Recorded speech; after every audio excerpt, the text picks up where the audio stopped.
Okay, so welcome to our second extension lecture, which is a series exploring current issues that will shape your generation's future lives.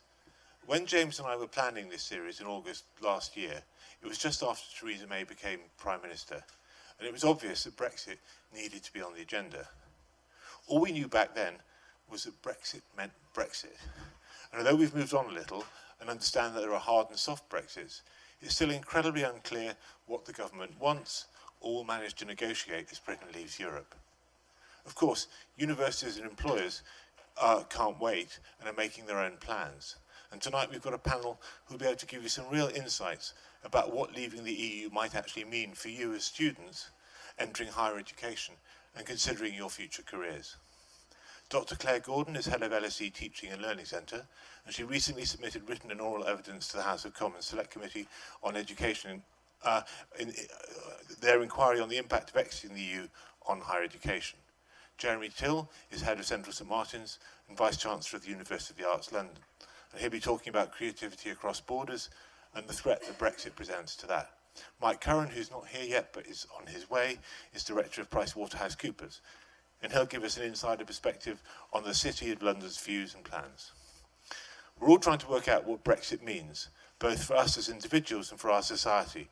Inevitably, ideas of Britishness play a big part in this, and therefore I'm delighted to welcome Dr. Andrew Gardner from UCL Institute of Archaeology.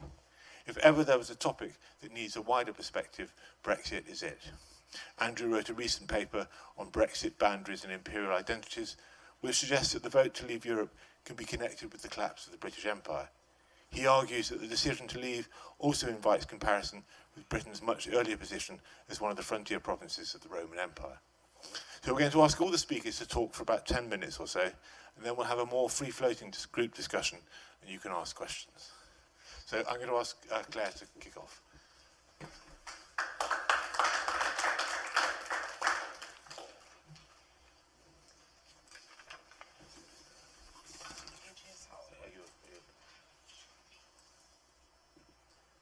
That's not me.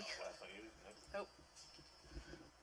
Well, while Guy finds my slides, just wanted to say hello to everybody and also hello to people who are listening virtually. I don't know where you are, but it's nice to know that you're out there. What I've been asked to do is to talk about Brexit and higher education and research, and I imagine that's a topic of great concern to all of you here in the room. What I thought I would do is raise some questions, really, and then talk about how UK higher education and research works as part of a broader higher education and research space embedded at the heart of Europe, say something about what's happened since the Brexit vote, and think about some of the possible options for UK higher education and research in a post-Brexit world. And I'm going to start straight away. I'm going to start straight away also with getting you to have at the back of your mind a question to think about, and that is really, should the right for under-30s to live, work and study across the EU be maintained post-Brexit? This is something that may be secured as part of a negotiation. It may be something that we might have to give up. So let me start by saying something about pre-Brexit and what this right to work, live and study in any other EU member state means. It's enshrined as part of one of the fundamental pillars of the single market, the free movement of labour. So as students and also academic staff can take jobs, can cross borders, they don't need to secure particular visas, they don't have to go through complex bureaucracies, they can just, if they get a job or make a choice to study in another country and you've got a place to do so, you can up and move. I would like to suggest also that the excellence of the higher education and research sector in the UK, and I've heard people characterise it, and I'm probably a little bit biased, but it is really one of the jewels, one of the crowning achievements of the UK, our higher education sector. Some people might say the NHS as well, and others may have others to add to the list, but certainly it is a crowning achievement, and some of that excellence really in my view, comes from our membership, our interlinkages into education, research, networks of cooperation, mobility, and also resources and funding that being part of those broader networks have enabled. So we have highly diverse mobile staff and student bodies. We have educational mobility and exchange programs, so you can study in the UK at one of our great higher education institutions, of which there are many. But you can also, through Erasmus and now Erasmus Plus, go and spend a term or longer abroad in a European university. And in fact, 14,600 students in 2012-13 went to study in universities across Europe. PhD students and postdocs can also have opportunities through the Marie Sklodowska-Curie program to go and study abroad as well.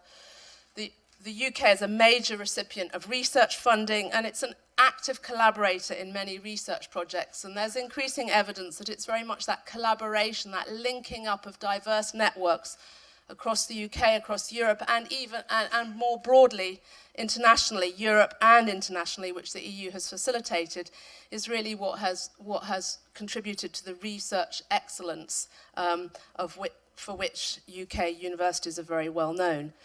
So even before Brexit was on the table, my final point about direction of travel, we have to note that there were already some clouds on the horizon. Many of you probably know this already, but UK students count at the moment. There was a bit of a ripple last night that there might be some give in this area, but EU students, that's a mistake, foreign students currently, that should be international students, count as part of migration figures, even though the majority of the British electorate don't necessarily support that. And also, in the past, students used to have the right to stay on after their degree and work in the UK, and that was closed off in 2012.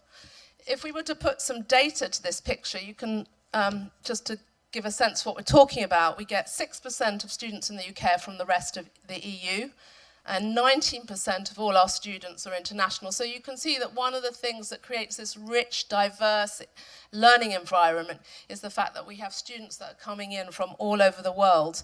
And it's those vibrant discussions and peer interactions alongside being taught by a highly diverse international academic body. You can see at the bottom 16% of academic staff are EU and 12 are non-EU international. So it's that very much that international diversity, which is a sort of what can I say? It's a laboratory for learning, development, innovation, creativity, and discovery.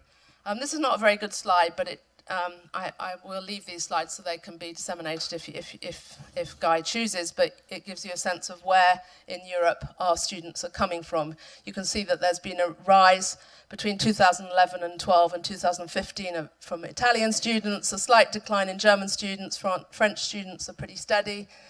Spain has gone up a bit, Poland has gone down, so that's interesting. So what happened during the Brexit vote? Well, I would like to suggest that the UK higher education research sector has found itself rather exposed post-Brexit. It's interesting to note that 90% of the sector voted to remain. And for quite some time, there were no firm assurances coming out of government about what lay ahead. We have had, so that there's uncertainty about fee levels. Will EU students still be welcome here? Will they continue to pay the same fee levels that UK home students pay? Will they be able to continue to participate in exchange programs? Will those of you who come to university and want to have the opportunity to go and study for a term or a year in a country in Europe, will you be able to do that? It's not clear. There are big questions about access to research funding, although the government has committed to guaranteeing research funding up until the end of the current projects under Horizon 2020. But what happens beyond that? We know that the UK government is not as generous a funder of research as many other countries in the OECD. And there's a huge uncertainty, and there's been lots of anecdotal evidence in the press about how EU university staff feel about the uncertainty of whether they're going to be able to stay, what's going to happen to their families, will will they have the right to stay and work in the UK? And do they even want to? Do they even want to when they perceive themselves not to be as welcome as they once did? And a final thing to add into that mix is the complex visa procedures. It's very, very complicated for staff and students, especially those that come from outside the EU, to apply for and secure visas to come and study and work in the UK. Have I got 2 or 3 more minutes? Okay, great. So, there's lots of interesting questions to ask, and that's something we might want to take up in the discussion afterwards about why the government has not wanted to give firm assurances, pre-negotiations. There's been talk about that this would weaken their negotiating hand. We know that immigration was a flagship issue in the EU referendum campaign. And as I said earlier, even though public opinion welcomes students into the country and doesn't think that they should be included as part of our migration data, they still are. And also we've already seen, and of course it's a one-off, it's a snapshot, it's not a trend yet. We've only got one data point, and that's applications to university this year. And if you unpack that data, there's lots of variations in it. But what we do know is that there's been a 7% drop this year in applications by EU students to British universities. And we also have anecdotal evidence of UK researchers being left off research grant applications because we just don't know what's going on, and therefore would a UK partner be a risky partner in these highly competitive tendering processes? So and this is my final set of points really, what are the options post-Brexit for UK higher education and research?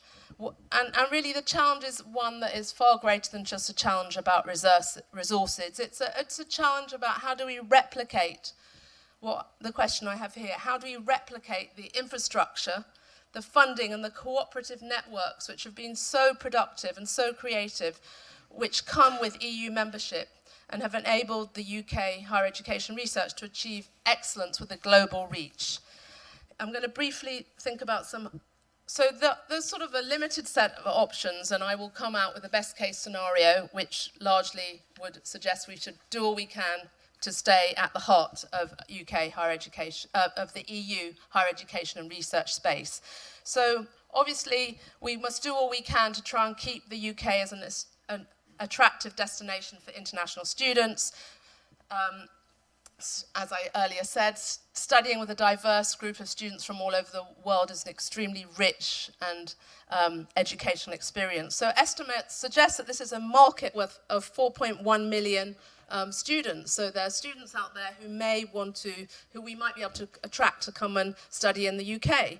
But the question remains, as we close borders and prove ourselves to be rather unfriendly to people from outside, will it remain as attractive a place to study? Maybe, but maybe not. Maybe we can expand delivery overseas, and there have been discussions about opening more campuses internationally in the EU, offering more programs online, setting up degree validating partnerships. This is also another possibility, but it's also worth bearing in mind that EU universities are also looking for market opportunities to open up programs to English language programs so that students can study. All right, I've been told to finish, so what I'm going to say to conclude, I had one slide about research, which I'm not going to say, but what I'm going to say is this, for me, is the best case scenario. And I'll say it very quickly. We reclassify international students and take them out of migration figures, which is apparently now on the cards. Right at the start of the negotiations, we give assurances to EU citizens that they can stay, live and work in the UK. We simplify visa processes for HE staff and students from all over the world. And we continue to buy into EU research and innovation programs. This is what will continue to enable the UK to guarantee that its higher education and research sector remains as excellent as it is today. And I'll stop there.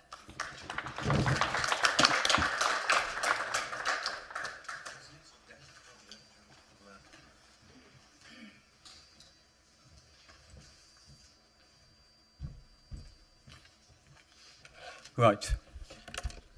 Claire's an optimist. I'm afraid I'm going to be a pessimist. At least her last slide was an optimistic one. For those of you who don't know, Central St Martin's is an art and design school, one of the best in the world by all measures, and incredibly international.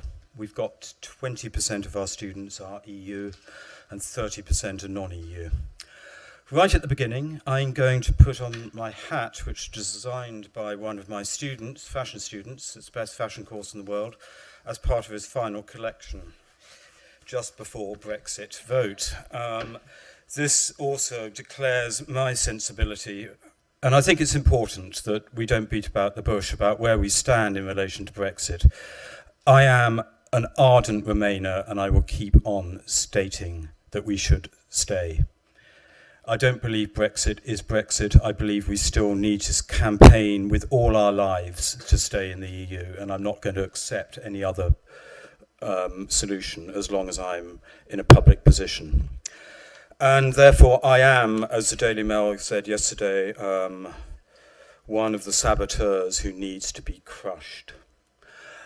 That, interestingly, is a quote from Lenin, which is kind of strange that a left authoritarian is getting confused with a right authoritarian, but nonetheless, I think it is important that saboteurs such as me are given a democratic voice.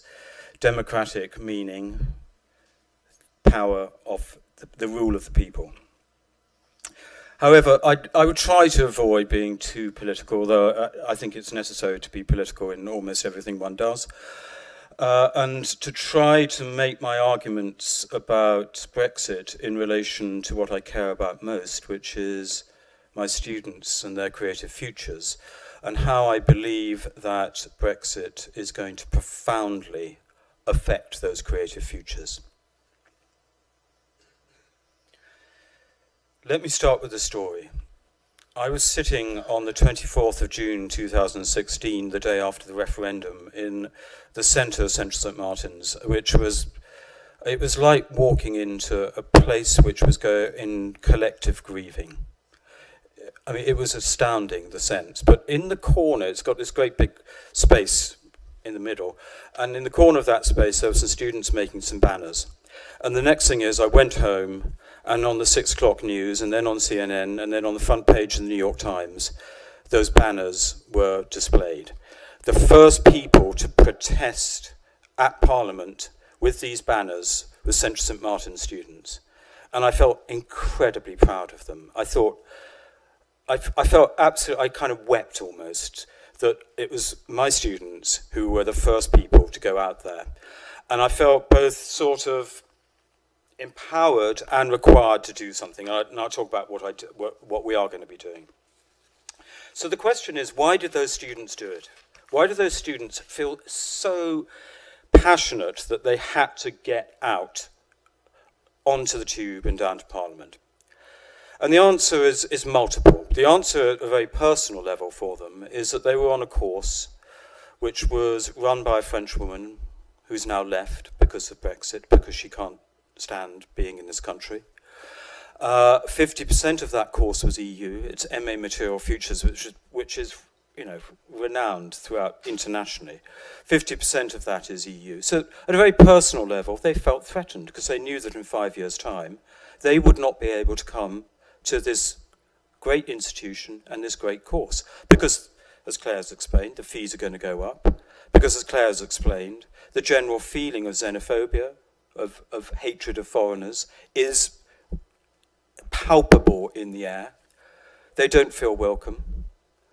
But also they feel that with an institution like Central St Martin's, which is 20% EU, 30% non-EU, if that 20% leaves, as it is already beginning to leave, then something very important is going to happen to the culture and creativity of a great institution such as the University of Arts London and Central St Martin's. And that's what I really want to talk about. Yes, we are going to take a huge financial hit. We are predicting that at least 50% of our EU students will leave. They won't come. Why would they? They're going to be paying much more money. They're not going to feel welcome. Already, just look at these headlines. Just look at what the right-wing press are stating about the state of this country?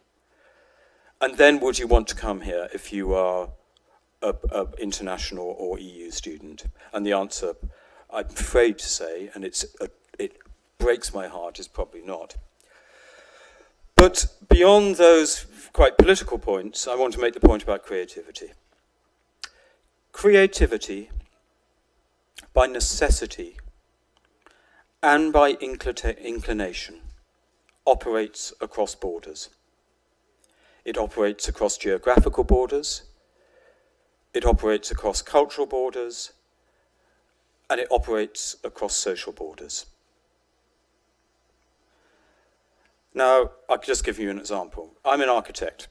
I travel a lot. I absorb the whole time. I could not be an architect without the absorption of other forms of culture. It would be impossible. Are any of you doing Art A level? It's interesting in its own right. If you were doing Art A level, do you really think that the only books that you'll be looking at are those on British art? The answer is no. In order for you to actually expand your horizons, your creative horizons, you have to be looking across borders. And my real concern is that both, actually, those borders are being blocked, both in Brexit and in Trump. The Mexican wall, the politics of migration, are blocking those borders geographically. Worse for me is that also they're building up barriers between social classes and between cultural groups. The very thinly veiled racism of the hard Brexiteers are building up barriers across social and cultural groups. And in doing that, they are also going to be building up real threats to the notion of creativity as a cross-border pursuit, as a necessary way by which we understand the world as a complex set of dynamics in which we have to create within that cross-border world. And I'm desperately worried that the rhetoric which is coming out, even in this election, to do with Britain first, Britain as a sovereign nation, is actually an isolationist one in which we become a separate, small cultural identity on our own, and in that don't understand creativity as something which crosses across borders. So this is another thing my students just did. They just did it as a public performance in a public space a week after Brexit. It was very brave of them, I thought. They just made these banners and explained their conditions. Only the older people in this audience will get that one because it refers to a rather corny song.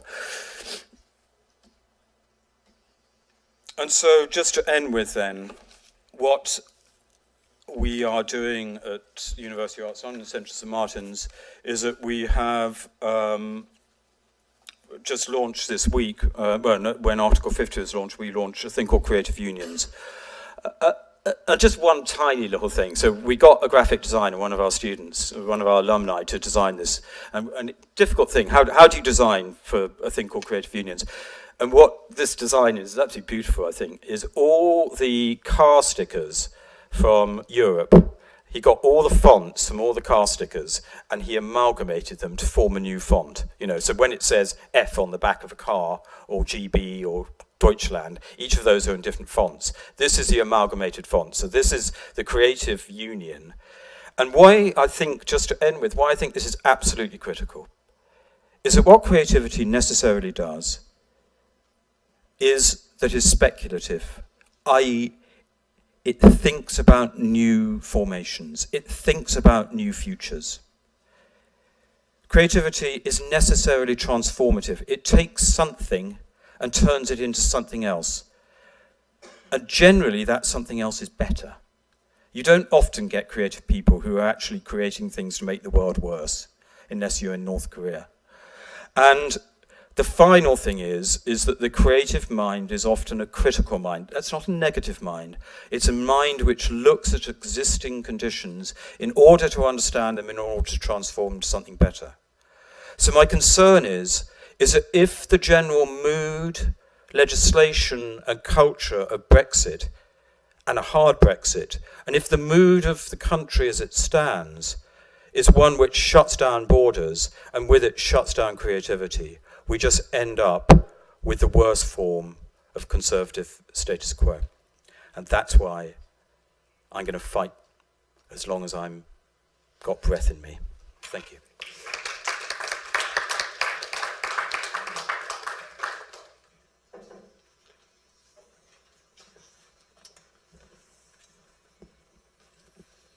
Hi everyone. So my name is Andrew Gardner. I'm a lecturer in archaeology at the Institute of Archaeology, just up the road at UCL. And so we've been talking a little bit about the future. I'm going to talk about the past, but obviously we can only, in my view, I guess, can only really get to grips with what we want to make of the future if we understand where we've come from in the past. I'm also a passionate Remain voter, to get my declaration out of the way. And yeah, indeed. I guess the substance of this talk, this brief talk, which comes from some work that the guy mentioned earlier, is part of my response to the vote, really. So I decided not only would I continue to fight, and I will, as long as it takes as well, but I can perhaps try and turn my scholarship towards understanding what's been going on. So, that is obviously fake news, satire, as we used to call it. And what I want to talk about is real news and some of the imperial sort of setting for what has been happening in the UK recently, and then briefly to touch upon some aspects of that that's perhaps more generalizable. So, of course, studying archaeology, as I do, teaching archaeology, is kind of about the past, but it's always also about the present and the future. It's about how those time frames intersect, and how ideas and concepts like identity change over time or don't, or are sort of general human phenomena. So one of the aspects of that I'm going to explore is the identity of empire and of Britain as the Brexit vote kind of focuses those issues. Here are some headlines about specifically kind of imperial points of reference in recent months. Obviously, there was in the news a bit of discussion around the supposedly sort of Empire 2.0 branding given in the civil service to the kind of plan, such as it is, for post-EU Britain. There's also been at least one government minister referring to some things that might be the linchpin of the British economy post-Brexit, namely tea and biscuits. And now, of course, that's interesting from the point of view of empire, because tea is not a native crop in the United Kingdom. It is a product of the empire, and it is bound up with imperial identity, and its role in the defining of Britishness has to do with how empires work. So that's the broader theme that I'm interested in. But I'm also going to point out why it is pretty ridiculous to try to understand the future of post-EU Britain on the basis of some parallel with the empire, not only because the empire did lots of horrible things that people in Britain have only just begun to really talk about, but also because it is the processes that drove the British Empire and its collapse that led to Brexit in the first place, at least partly, and therefore we would only be repeating a cycle of stupidity, basically, were we to go down that route. I'm also struck and want to highlight an earlier story. This is from, 3 years ago now, which leads into my main theme, which is to do with the nature of British identity. Rugby's not really my game, but this star, who's in the news again this week, sparked a row in 2014 by identifying as British and getting some criticism for that in Wales. the reason this is interesting from a historical perspective is if you ask somebody standing here, let's say, in London, about 1,000 years ago, who the British were, and they would point in the direction of Wales, because at that time, the English and the Welsh were really the English and the British lived in Wales, and so it's sort of ironic that somebody who is Welsh is now being criticised for calling themselves British, 1,000 years later. And that is a clue into the way that British identity was appropriated by the English through the process of England initially carving out an empire within the British Isles, and then of course that process continues around the world. And where that process leads is after the empire building stage comes empire's collapse and things sort of roll back. And now we see, of course, and this is much in the news, the national fault lines being reopened in the UK as a result of, or sort of as prompted by the vote to leave the EU. And I've got a little reference here to a short version of the paper that Guy mentioned earlier, which you can look at on the UCL website. But the thrust, or a key part of that argument, is to do with the correlation between aspects of the census data we have from 2011 on identification in the UK, national identification, and the vote share of Remain or Leave in the referendum.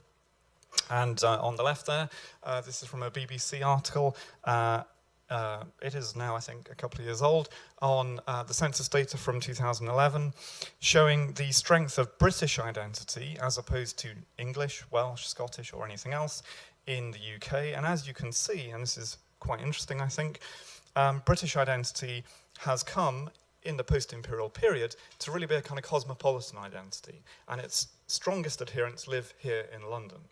The weakest adherents, as you can see, well, Scotland, perhaps not surprising, that's for different reasons than the other key area of lower adherence to Britishness, which is the whole of the eastern kind of seaboard, really, of England. Where English identity is much stronger than British, increasingly so. And it's interesting to correlate that with the vote share in the referendum here, where you can see, again, this is the Remain share, so the lighter tones are weaker Remain vote, and it is, again, the eastern seaboard, really, that's the strongest sort of bulwark, if you like, of leave voting tendency. So there's a correlation there, and I think, and this has been commented on by others, that there is quite a strong correlation between people who identify more as English than British and people who are more likely to vote Leave than Remain.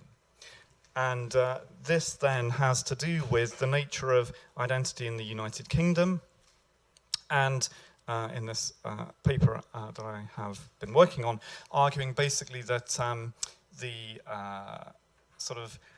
post-imperial nature of Englishness is a key part of the problem behind the vote to leave the EU. And if we don't understand that and perhaps start to figure out how to address that, we're going to be in trouble. So to sum that up, and again, there are other articles which argue similar things. This is something in the New European, of course, a newspaper that started after the referendum and is still going, that the Leave vote is partly explained by the detachment of English and British identities, which is a consequence of the collapse of the British Empire in various complex ways. But it's interesting that this is all such a long-term process, and we can understand an event which obviously also has more immediate causes in lots of ways to do with political decisions made by the particularly Conservative Party leadership over the last couple of years. But in a long-term view, it's also there's a backdrop here to do with the nature of empire formation, empire dissolution, and how the entity we call Great Britain, which only came into being 310 years ago in 1707 with that treaty, the Acts of Union, that entity of Britain at that point represented the takeover by England of the name Britain, and now that's sort of being rolled back. Question that I'm going to finish on is whether this is a general phenomenon, or an example of a general phenomenon, or something very specific. I would argue it is something a bit more general, and that's because I study or research the Roman Empire, And you can see quite similar things happening in the end of the Roman Empire. Obviously, I've only got a couple of minutes to summarize a massively complex and in-depth process and a long period of time.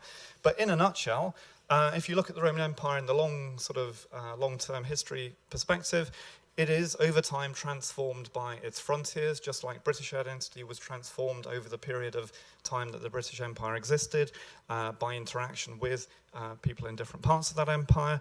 And it comes to be defined by different symbols. So you can look at these late Roman emperors here in the end of the 3rd century, early 4th century AD, and they're wearing fashions which derive from the Danubian provinces, for example. In fact, the problem of barbaric fashions was one that prompted Daily Mail-like reactions from some people in the Central Empire, and this law code here bans people wearing boots and trousers. There's also bans on long hair, so I would not be allowed to enter Rome in this period because I'm wearing trousers and have long hair. These are markers of barbaric identity. This is a kind of conservative resistance to that process of cultural transformation, or cosmopolitanism, as we might call it. And that was all kind of fine within Roman identity, which was quite a flexible and hybrid identity. But as the empire started to fall apart politically, so too it did in terms of identity, and we get a sort of process where smaller ethnic units emerge and are created in the aftermath. And that is exemplified quite well in Britain by somebody like the monk Gildas, who writes about the Roman period in its aftermath, and talks about the Romans as if they're a kind of foreign people as distinct from the Britons, when in fact a couple of hundred years earlier, people who were Britons were also Romans. So people forget quite quickly the sort of more transnational nature of certain identity formations. So I'm going to stop there, but just to say that I think it's important that we seek to understand what's happening in terms of where it's come from on a number of different levels, because again, we can only really start to solve the underlying issues that have created this situation if we pay attention to their history and to the dynamics of how people identify with different sorts of units as we go forward. Thank you.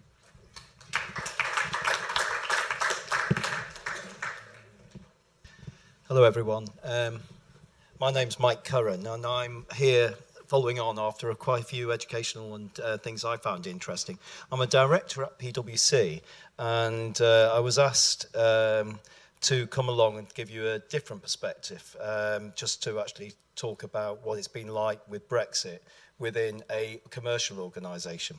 So I'm a tax guy, which is, there's only two guarantees in life, and unfortunately it's death and taxes are the two ones which we should aim for.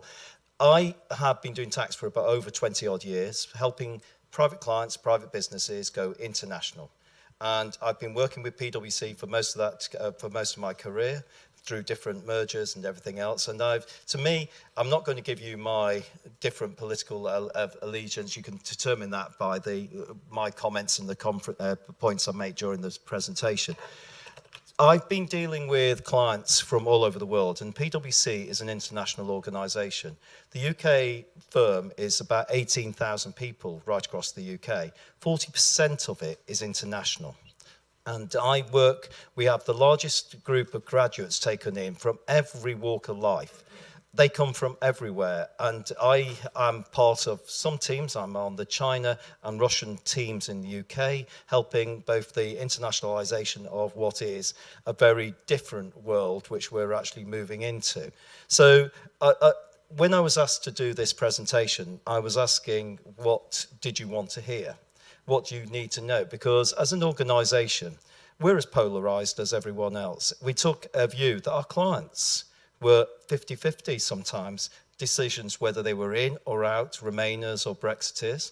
You had a lot of people you would think, is it all based on education, which determines which side you were on? I found it interesting, the regional differential. I'm from Manchester originally, and as I used to travel down the M6, I used to see signs over every bridge saying, leave the EU, all sorts of signs which were on there. Some of them unrepeatable in an audience like this. But generally, I took no notice of it because I took the view that everyone told me that it wouldn't happen.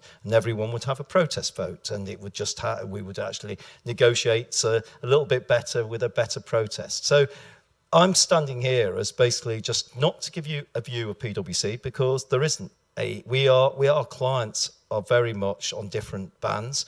We have to try and play an impartial game, because the moment you take one side, you upset half our people, you upset half our clients. We are being left to actually take our own perspective. I personally have a view, and I very much voted on it during the last in June. And I'm now going to just take you very quickly through a few points. But I'm actually just going to focus on a couple of areas which I think are important to me in business. So I don't think we've only got 15 minutes, and so I won't. You can get the slides from before. But basically, Brexit is a process which everyone says is going to take 2 years. In business, I have no way of thinking that will ever be matched. This isn't 2 years. This is not my lifetime.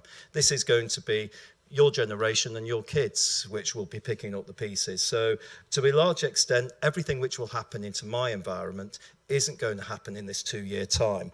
So we've been talking about what the options are, and there are 4 options which I identified when I talked to clients.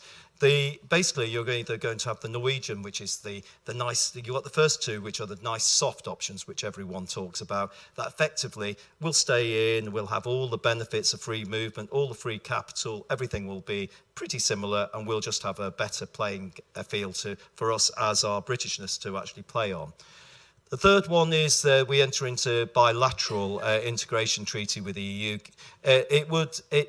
It's a little bit difficult because that one hasn't got any very many sort of proponents on it in the EU side. And the final one is what everyone calls hard Brexit. We walk away, nothing is done, everything is left on the table, and we're technically screwed. And when then we're based on the WTO, the World Trade Organization, and other deals we've done around the world to actually try and back up what is effectively where we are. Can't turn this slide over the other way, so it's just basically the timeline. And what do I feel is some of the comments about leaving the EU effectively? These are some of the relative issues which were picked up on when we were doing some surveys of clients really recently. Basically, we're looking at, for the first one, is we're balancing access to the market against regulation. That's where we are about people, regulation, and basically everything else, and the cost of doing it. So the first one. We're looking at that I think it was already raised, that there's going to be a load of other referendums all around Europe. General view is there a resurgence of right-wing political positions? Economics is being dropped to some extent. We sort of get a little too focused basically on immigration and a number of the other aspects and the political aspects. The economics of this is going to be where the price and everything else is going to be determined. It was interesting, I was watching when the BBC were out interviewing a load of people in the north of England recently after the election was voted, and they interviewed a load of people around regions where I am from, and a lot of people were saying that they thought it was a silly idea, that it was a reversal. She promised not to do a new election on the 8th of June. Will it all be related to the EU? And there's comments about, well, it's all the prices are going up. It's all because of this. And people are very much see things in a very polarised view. It's not as easy as everyone thinks. And I actually think in London, it's quite interesting. I see it in a political perspective because I come from an immigrant family. My parents moved here 40 years ago. I actually think it's not just about economics or people and just everything. It's a wide-scale issue. But I think everyone else has their own position they're going to focus on. But I won't go, I can talk for ages about, we've got a lot of different things of the negotiation which goes on, but there are so many involved parties with their own sort of influence and everything else they've got to take on board. But I'd like to just focus on a couple of issues which I think hit with me. I've sort of tried to put down I chose 6 areas, and what's the economy going to look like? And I've just thought it's interesting to actually put it in perspective.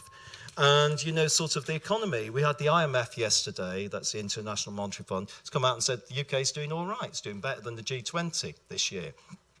PwC have got an economic report we do every quarterly, and generally the view is that our economic report, we're doing all right. It's not had a major effect on some of the economies at the moment. It's, you know, sort of the consumer pricing index, inflation's at 2.8%. We're growing. We're actually still, attracting business, but the potential is still there. So from an economic perspective, we're actually not as problematic as we should be.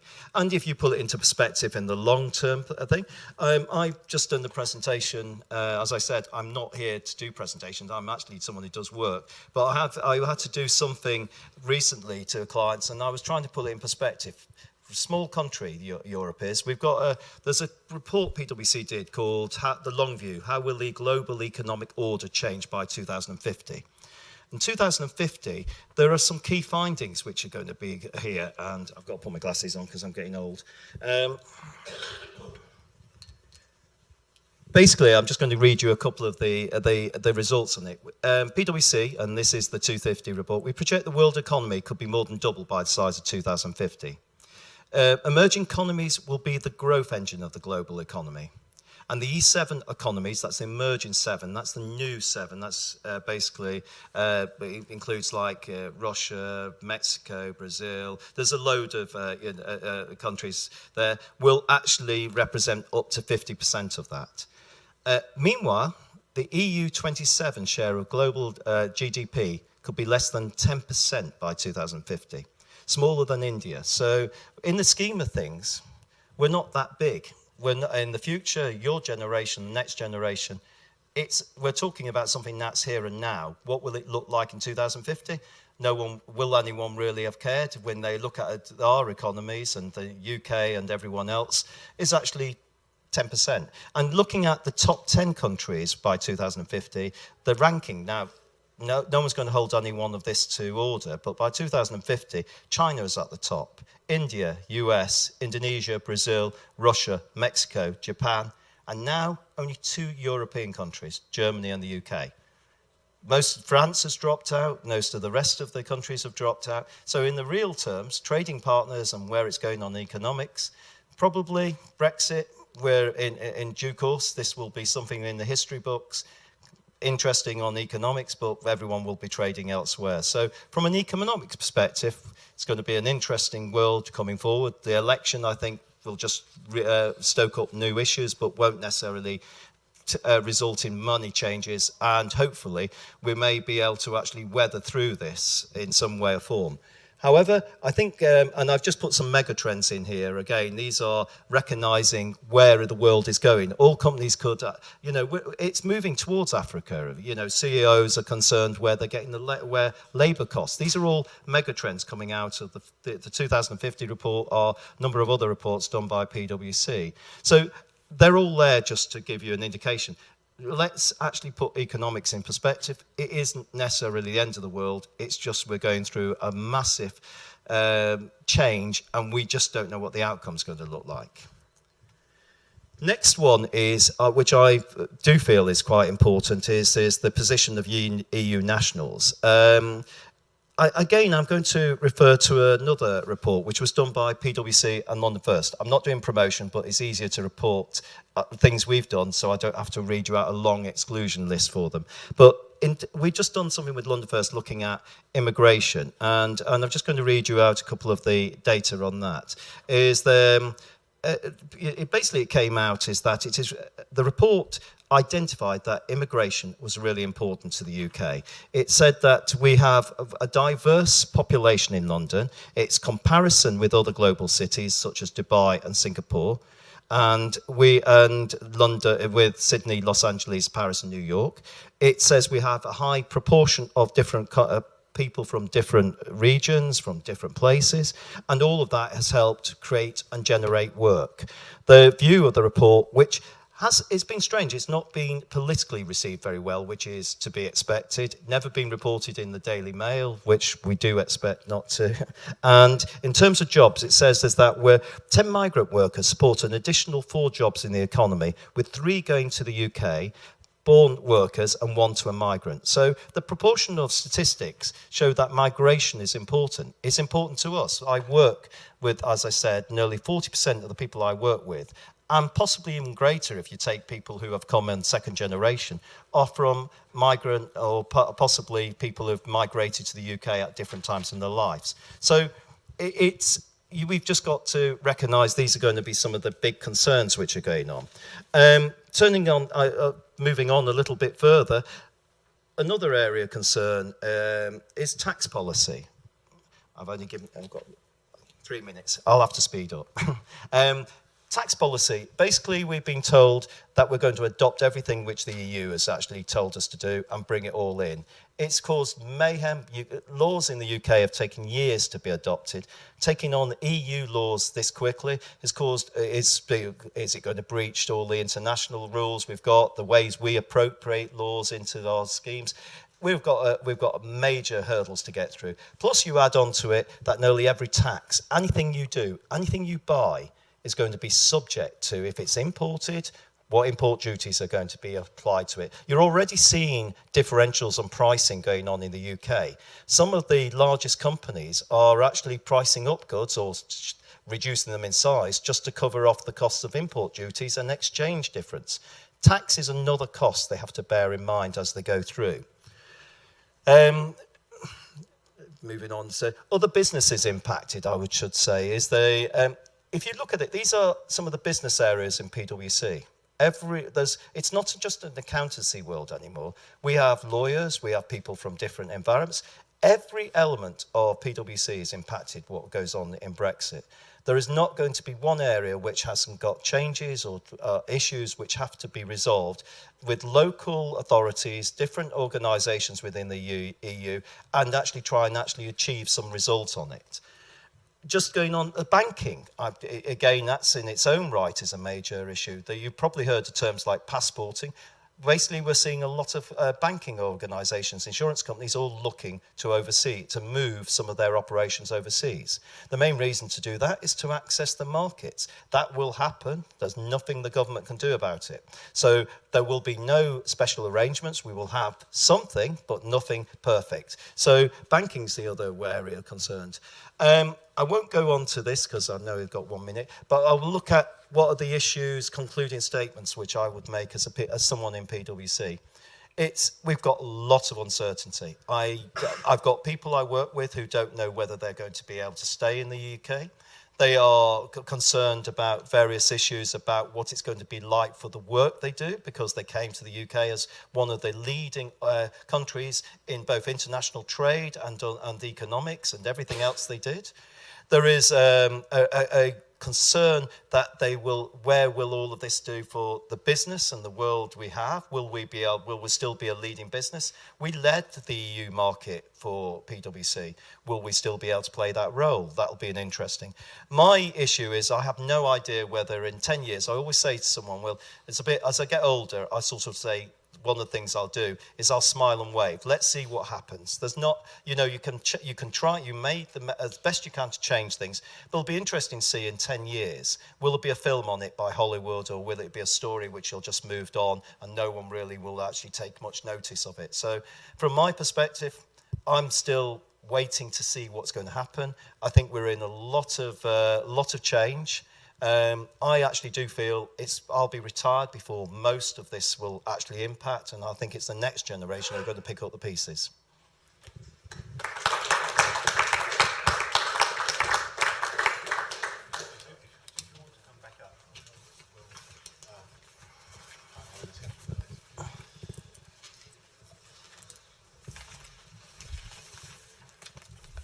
Okay, so I think this is going to be quite challenging for asking questions because we've heard an awful lot of incredibly varied points of view and lots of information about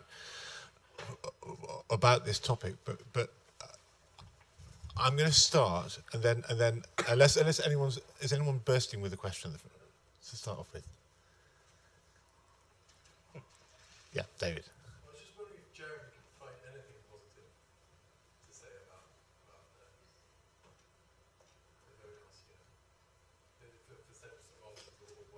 No. But we must remember that the vote was 52 to 48, and therefore it wasn't it wasn't unanimous majority. It was only 26% that Yeah. voted to leave, if you take the full electorate. It reinforced my love of London as a cosmopolitan, tolerant city. Manchester voted to stay Yeah. in as well. Okay. Do you think it's realistic or even remotely possible for individual cities in the UK to opt out of Brexit? Like London. It's a great question, because what's happening in the US is that there are now groupings of cities across the US who are taking individual action, let's say on climate change, against Trump's essentially climate change rip-up policies. And so if you follow those examples, and if you follow the idea of Manchester, say, and Glasgow and London getting together and forming coalitions in terms of job opportunities and things, yes, but my fear is the way it's going is that the national policies are going to trump that. But it's a great question. Yeah, I think anything can happen. It does right now seem pretty unrealistic or unlikely. But if Scotland becomes independent, if basically the United Kingdom breaks up, we are literally in a different country, and then we potentially can change things. And I guess it's interesting that right now there are also some elections underway for mayors in certain cities. The Mayor of London, increasingly has more power, so who knows? The only thing, I think some things like this are happening. The London First, which is the voice piece for business in London, has actually been looking for a visa just for London alone to attract, because it's recognising there's going to be a shortage in labour if we carry on in this way. So they're trying to actually influence that position. The problem is it's not high on the agenda, and so something like, will there be divorces from it, not only on the union, but will cities try and change? Well, it all depends on A, what happens next, and B, we're not America, we're not as big. We're limited in size, and we've already seen that there's smaller organisations and smaller places in Europe don't actually have the same voice. And so therefore, would the City of London alone have a voice? Will anyone take as much notice of it if it didn't have the rest of the union with it? Be an interesting argument. Jeremy Till, you spoke about the isolationist approach, and I was wondering whether we could perhaps learn from our predecessors about the failure of this approach, and whether it would be more beneficial for us to think about the benefits and the reason why we initially established and joined the European Union. So, yeah. I think you've answered your own question. My worry about the isolationist thing, and I do understand, I do absolutely understand that if you're living in Lincolnshire and you feel that your whole identity is being threatened by what in Lincolnshire is a very extreme form of migration, I do understand why you would want to take a view on that. I think one of the most interesting things that came out of, to be a bit more positive about the vote, there are a number of readings. I'm a trustee of New Economics Foundation, which is a think tank looking at new models of economy, and they didn't come out on Brexit because one half of them thought that it would actually collapse capitalism because the shock is going to be so great, and the other half thought actually it's going to be, I'm sure you wouldn't agree with that, but that's what they were thinking. So there is, I think, the shockwaves that Brexit and Trump are doing might lead to new constellations, local constellations. But in answer to your question, I think that the danger of the isolationism is that the world is not an isolated place anymore. And you can see through those figures of the E7 coming up, you can see that actually the isolationist tendency is simply not practical. So whether it's isolated from EU or isolated from the rest of the world, it's not a practical thing to do.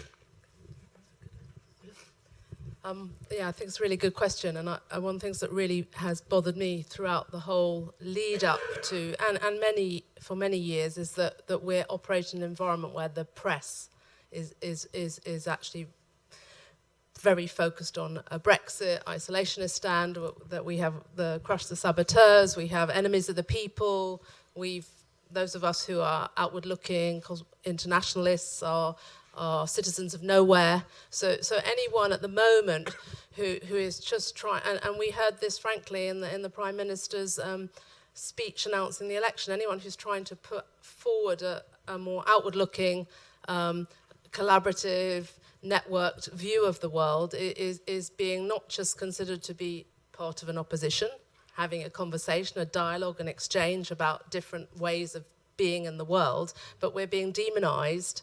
And the press really is very, very powerful in shaping public opinion. I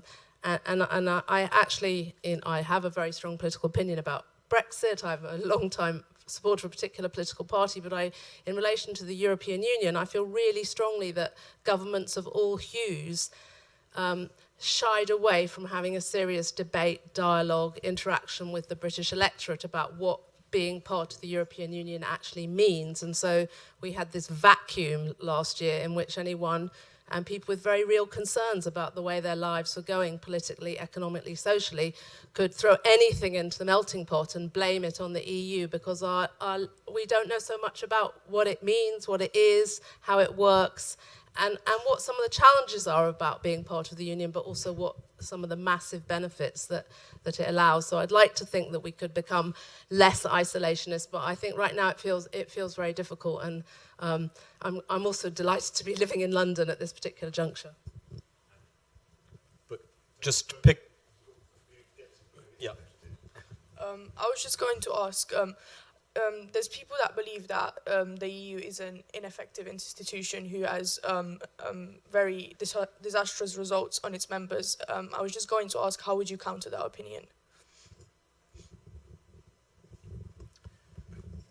Well, in my view, I guess the EU's attracted criticism from both the kind of, I wouldn't say extreme, but the further reaches of the left and of the right. And that probably means it's doing things right, actually, if it's attracting criticism from both sides.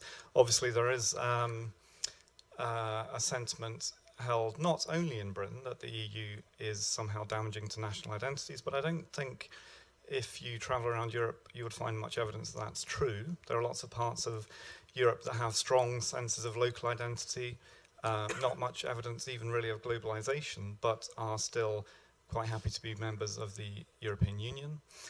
Indeed, of course, the EU makes an effort in terms of some of its laws to protect local identities. So there are lots of foodstuffs, for example, that are currently under protection in Britain as distinctive brands that will now no longer presumably be under that protection. So ironically, there may be some things about national cuisine, for example, that in the future can no longer be protected as distinctive local things because of the loss of EU laws.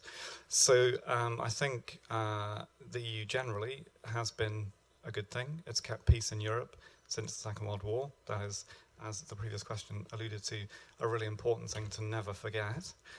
So yeah, I don't see much sign of it being, I mean, obviously there have been economic issues to do with the Eurozone. That may be another issue, but I think lessons have been learned from that as well. Point's largely been made, but I just would like to underline the point that the EU, the European Economic and Coal and Steel Community, was originally set up to encourage members to cooperate economically so that they could build the peace. And I think, you know, I found it really interesting. I asked myself, is it because we didn't have fighting during the Second World War on the territory of the UK that we don't value enough the benefits of there has been conflict. I'm not saying there hasn't been conflict, for example, in Northern Ireland and other parts of the European Union, but we've had peace on the western part of the continent since 1945, and having spent much of my life studying the post-communist space, I know how bloody hard they wanted to return to Europe post the collapse of communism so that they could have freedom to travel, move, live, express themselves. and wherever they liked in the European space. I'll just add one comment on it. I agree. It's if you think of what the original EU was, it is an economic union. It's moved on to being moving to political and all the others. But it's taken a long time to get the economic union to work. We've only got one tax, which we've got unified right across. We've got customs duties which work. And we've got a number of other elements of a economic organisation working. We're actually going to walk away from that, which we have no idea whether Stilton cheese will still be protected, cheddar, etc. We don't know some of the other issues which are going to happen. I think the problem is we haven't given it enough time. And there was not enough put into it by, I think, politicians and by newspapers. And I feel we are still governed. We look to the arbiter now of what I would do for reputational, how I would do anything. It's not the man on the Clapham omnibus, which I would have actually used when I did my studying. It's now the Daily Mail. So I generally think that we have a very different perspective on how we see it, and I don't think we've educated people enough to actually deal with it. In terms of the uncertainty concerning Brexit, you kind of already answered the question before, but when will we fully see the implications of this decision? Will it be like, as you said, when we're older, our generation or our kids' generation? And are there some certain decisions that we were going to make that we won't be able to like almost go back on in terms of the implications of Brexit? Can I kind of follow on question? Because that was Mike's point, which I thought you made really brilliantly. And it would be interesting to hear what the rest of the panel are thinking about, I mean, is it that we're dumping this problem onto EU? Well, I mean, it really depends which of Mike's 4 options we go down. If in 2 years' time that we have not reached anywhere in the negotiations and we just go out with a no deal, which is a possibility, the effects are going to be very, very immediate. If there is a much more long-termed and played out set of negotiations, then the effects are going to be, you are going to be picking them up. And of course, one of the tragedies of the referendum was that younger people were universally in favour of remaining, and older people who voted much more universally in favour of leaving, and therefore the older people are going to be affecting your lives. And that is one of the tragedies. But I do want to say one thing, which is that a referendum is a terrible thing to decide something like this, because it is so black and white. If you put 20 people in a room, as an organisation called Hope Not Hate, who Nigel Farage disgracefully dismissed as a terrorist organisation, I mean really disgracefully. But Hope Not Hate did this thing after Brexit, where they put 20 people in a room. And they went in, and 20 of them had voted leave, and 20 remain. And what happens is, when you put 20 people in a room, there would be 2 people on one side who implacably will stick to their guns. 2 people on the other side implacably stick to their guns. There'll be 16 people left in the middle, in which there is a nuance, in which there is shared opinion, in which you can have a sensible debate, in which you can say, yeah, bits of the EU are rubbish, and we should deal with that, in which you can say, but other bits are good, let's have that. And so the trouble with the referendum and this election is that we're forced into binary positions. I'm in or I'm out. Now, I've been, in a way, I've been parodying that binary position.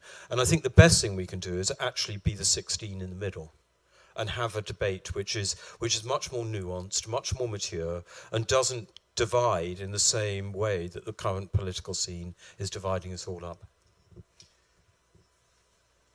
Yeah, I agree absolutely with that. But in terms of the time span over which the implications become clearer, it could be another 1,000 years. There could be another archaeologist in 1,000 years' time saying, well, 1,000 years ago, this thing happened and everything went to hell.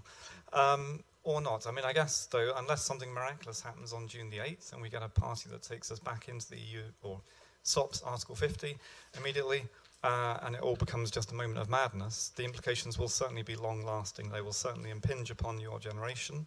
I expect to be fighting this for the rest of my life. I guess the only thing to say to that is maybe you can't on June the 8th, but as soon as you can, vote and keep voting and vote on everything that you can vote on. because that's the only way to change things. I'll just give the closing comment on that. My position is I do think it's not going to be, we're not going to change too much. We've already started off the process. We may be able to influence a few of the debates and discussions, but you know, I don't think the June the 8th will change it. I don't think there's going to be a political party who's going to be able to bring us back in.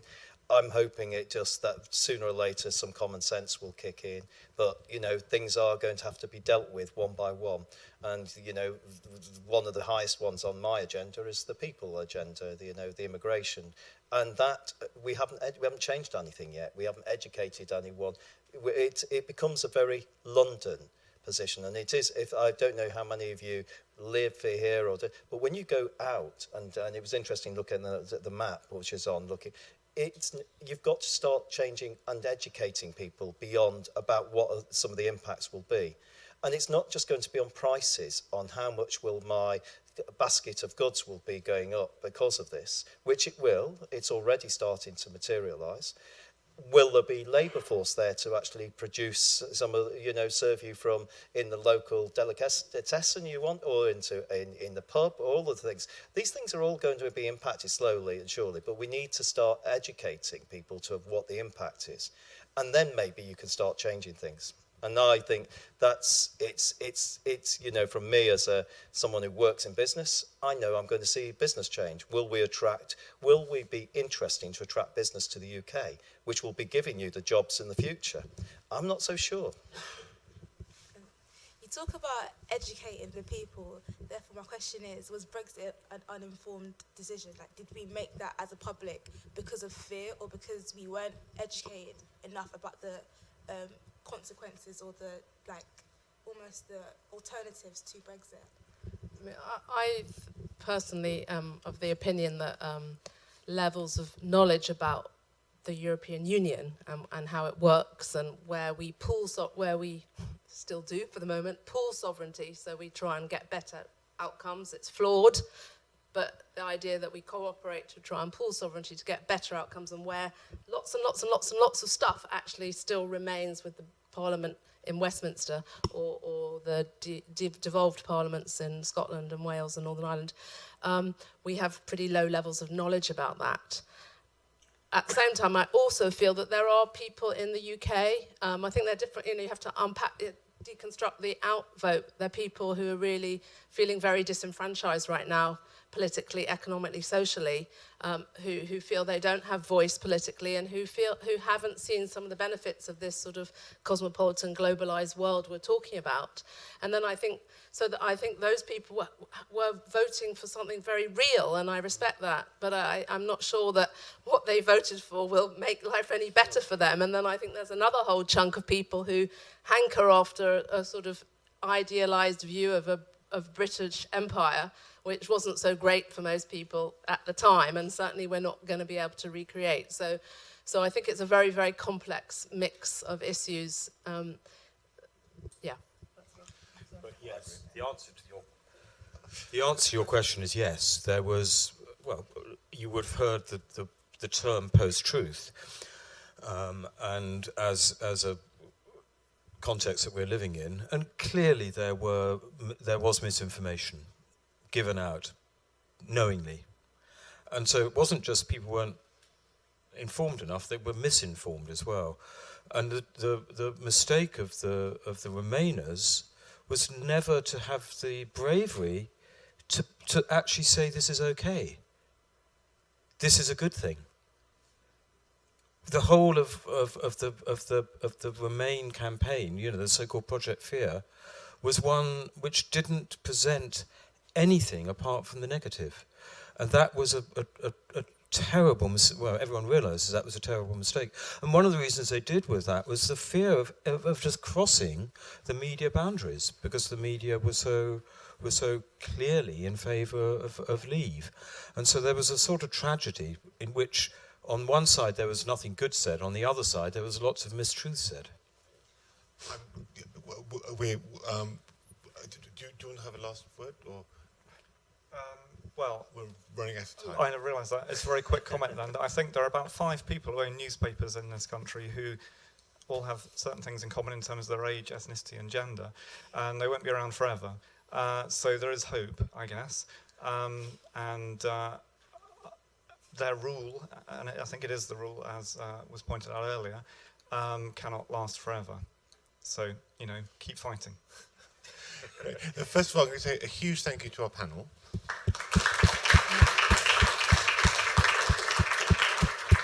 And secondly, a huge thank you to you, because definitely this time the questions came pouring out, and that was a really, really good discussion. So well done. Thank you very much.